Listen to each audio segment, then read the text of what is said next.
ఆ తులసి గురించి చెప్తూ ఒక మాట అంటారు. ఆమె కళ్యాణి అని ఆవిడికి పేరు. కళ్యాణి అంటే సమస్త శుభములనిస్తుంది తులసి చెట్టు. అలాగే సమస్త భద్రములనిస్తుంది తులసి చెట్టు.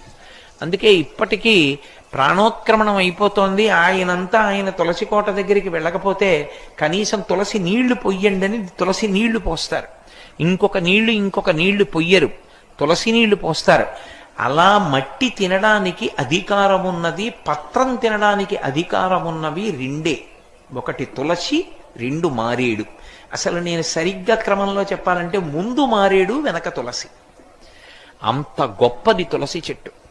తులసి ఆరోగ్యానికి కూడా అంత అవసరం. పూర్వం ఇంట్లో ఇప్పుడు తులసి ఎందుకు ఉంచుకునేవారంటే, పైనుంచి వాంతి కానీ కింద నుంచి అతిసారం కానీ జరిగితే ఆపగలిగినది తులసి చెట్టు ఒకటే. వెంటనే తులసి వేసేవారు.